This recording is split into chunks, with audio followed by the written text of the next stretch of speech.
Пораката на еврокомесарот за проширување дека приоритет треба да има законот за јавно обвинителство за кој Брисел се надева дека ќе биде усвоен од овој парламентарен состав, ги размрда партиите кои учествуваат во разговорите за изнаоѓање компромисно решение. Само ден по изјавата на Оливер Вархеј, власта изготви нов предлог закон кој веќе е пратен на опозицијата. ВМРО ДПМН најавува дека во наредните денови ќе го анализира текстот и дека следната недела може да се очекува средба на работните групи.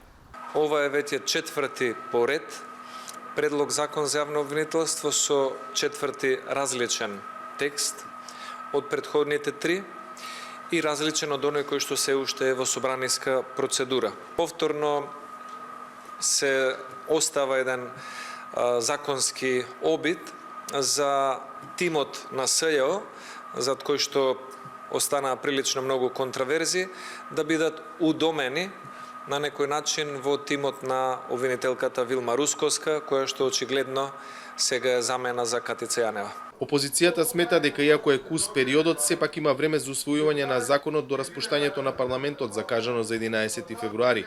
И мнозинството се надева на договор. Искрено се надевам дека ова ново понудено законско решение ќе биде прифатливо, за да седнеме и онака како што налага деловникот во една конструктивна собраниска расправа, донесеме закон консензуално. Во новото решение, како што изјави лидерот на СДСМ, нема специјално јавно обвинителство, а предметите на ова обвинителство се под надлежност на редовното, што според Заев треба да придонесе за порелаксирана атмосфера во која страните би се договориле за овој закон, чие усвојување, иако формално не е услов, сепак е важен чекор за добивање датум за почеток на преговори со Европската унија. За Гласот на Америка, од Скопје, Владимир Мирчевски.